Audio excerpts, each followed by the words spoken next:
Bismillahirrahmanirrahim. Assalamualaikum warahmatullahi wabarakatuh. Kembali bersama saya Andi Muhammad Samita Rahman. Di sini saya akan menjelaskan tentang hakikat penelitian kuantitatif. Kemunculan paradigma positifisme pada abad 19 yang dimotori oleh sosiolog Auguste Comte mengubah pandangan ilmuwan tentang realitas. Secara ontologi, positivisme memandang realitas sebagai adanya objektif dan bebas dari interpretasi manusia.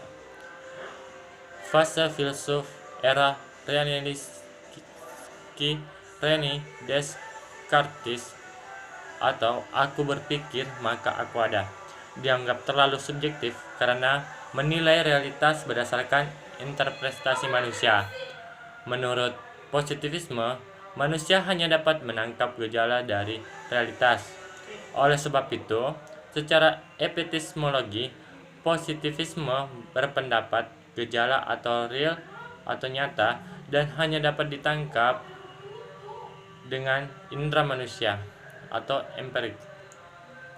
Secara eksiologi, positivisme memandang ilmu pengetahuan harus bebas dinilai, bahwa untuk berkembang, ilmu pengetahuan hanya boleh berdasarkan pada ilmu pengetahuan saja, dan tidak boleh dikembangkan berdasarkan pertimbangan lain dari luar ilmu pengetahuan seperti agama, moral, dan lain-lain. Paradigma positivisme inilah yang menjadi dasar dari penelitian kuantitatif, di mana penelitian harus ditujukan untuk mencari kebenaran mengenai penjelasan atas gejala atau fenomena-fenomena yang muncul dan bebas dari pengaruh opini atau persepsi penelitian, nilai moral yang berlaku, nilai agama, politik, dan prasangka, serta lain-lainnya. Satu-satunya hal yang boleh mempengaruhi adalah logika dan ilmu pengetahuan. Auguste Comte memandang matematika sebagai ilmu pengetahuan yang universal karena dapat diterapkan pada semua hal yang benar-benar hanya menggantungkan diri pada logika. Karenanya, analisis penelitian kuantitatif harus dilakukan melalui prosedur matematis, dalam hal ini ilmu statistik. Penelitian kuantitatif cenderung deduktif atau dengan kata lain berupaya membuktikan kebenaran prasangka penelitian hipotesis melalui serangkaian prosedur ilmiah yang bersifat objektif, bebas nilai, dan logis. Pembuktian dalam hal ini berujung pada dua kesimpulan, yakni terbukti berdasarkan fakta yang diperoleh atau benar, atau tidak terbukti (salah). Apapun hasilnya, terbukti atau tidak terbukti adalah kebenaran ilmiah. Juga perlu dipahami bahwa penelitian Anda berhasil bukan berarti karena hipotesisnya terbukti.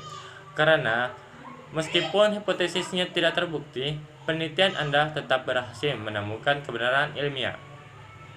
Misalnya, penelitian Anda menduga ada perubahan hasil belajar antara pembelajaran daring dan luring. Namun, pada akhirnya Anda menemukan bahwa tidak ada perbedaan hasil belajar antara daring dengan luring.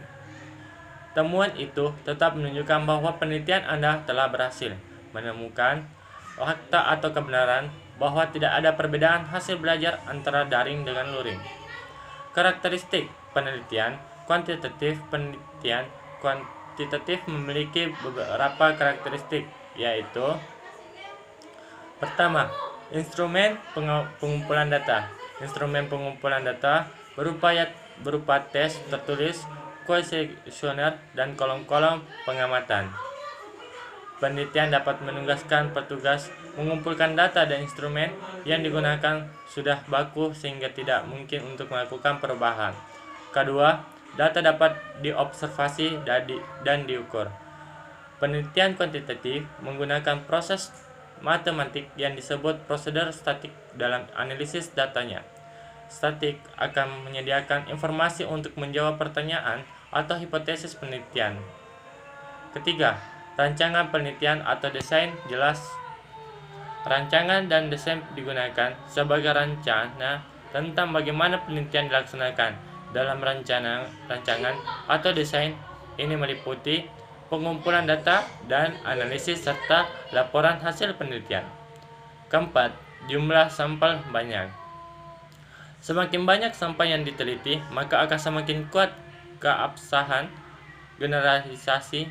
Ukuran sampel dapat ditentukan menggunakan pendapat ahli atau dengan rumus statik seperti rumus Solvin, Cohen, atau apapun tabel Ising dan Mixkel. Beberapa jenis penelitian kuantitatif. Survei adalah metode penelitian yang menggunakan kuesioner atau angket sebagai instrumen utama dalam pengumpulan data. Kelemahan lain dari metode survei adalah membutuhkan jumlah sampel atau responden yang besar agar generalisasi dapat dilakukan. Pasalnya, angket pada dasarnya cenderung menggali informasi berupa opini atau persepsi responden dan fakta umum mengenai responden semata. Contoh terdekat yang mungkin sering Anda saksikan adalah quick count di setiap hari pemilu. Jumlah sampel TPS yang diteliti harus banyak dan dipilih secara acak dan proporsional berdasarkan karakteristik profesi, sebaran DPT, profesi pemilih, tingkat pendidikan pemilih, tingkat ekonomi pemilih, dan lain-lain. Analisis data dalam survei dapat saja sebatas analisis deskriptif, dapat pula introspeksial, tergantung kebutuhan penelitian.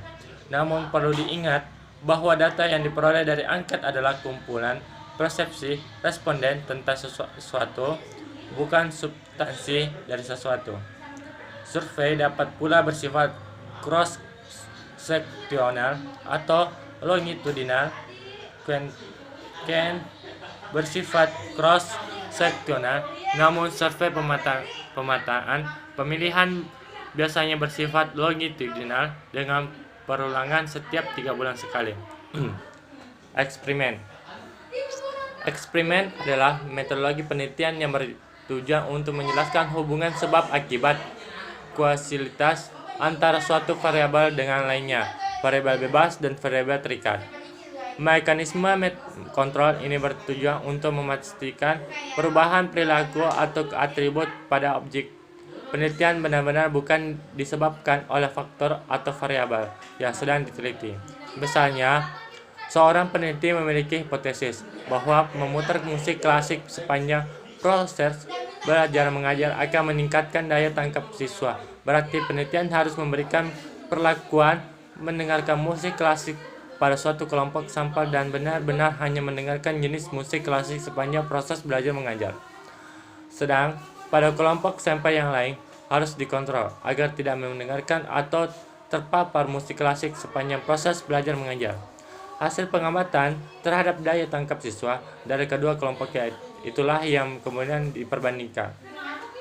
Jika hasil uji statik menunjukkan terdapat perbedaan rata-rata yang signifikan antara daya tangkap kedua kelompok tersebut dengan nilai rata-rata yang lebih tinggi pada kelompok fragmen, maka hipotesis tersebut diterima kebenarannya. Prof. Dr. Sugiono dalam bukunya Metode Penelitian Pendidikan 2010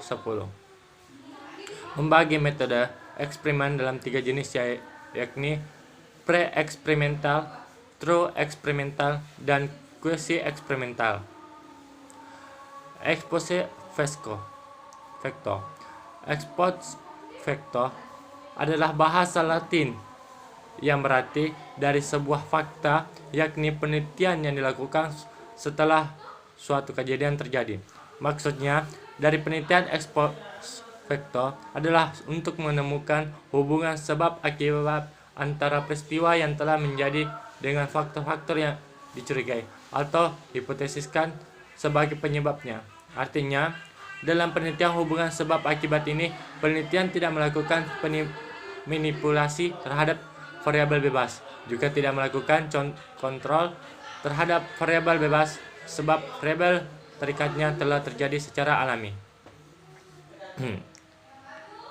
Penelitian ex post facto dapat dibedakan menjadi dua jenis, yaitu pertama, kausal rasial atau penelitian korelasi adalah suatu penelitian yang melibatkan tindakan mengumpulkan data guna menentukan apakah ada hubungan dan tindakan hubungan antara dua variabel atau lebih.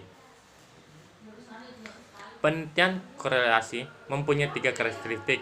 Penelitian untuk para peneliti yang hendak menggunakan yaitu: pertama, penelitian korelasi tepat jika variabel kompleks dan penelitian tidak mungkin melakukan manipulasi dan mengontrol variabel seperti dalam penelitian eksperimen. Kedua, memungkinkan variabel diukur secara inspeksif dalam setting atau lingkungan nyata. Dan ketiga, memungkinkan penelitian mendapatkan derajat asosiasi yang signifikan. Kedua, kausal komparatif resensi. Penelitian kausal komparatif adalah pendekatan dasar kausal komparatif melibatkan kegiatan penelitian yang diawali dengan mengidentifikasi pengaruh variabel satu terhadap variabel lainnya. Kemudian, dia berusaha mencari kemungkinan variabel penyebabnya. Sebagai contoh, apa pengaruh yang terjadi jika seorang anak tidak menempuh TK, kemudian loncat langsung ke kelas 1 SD.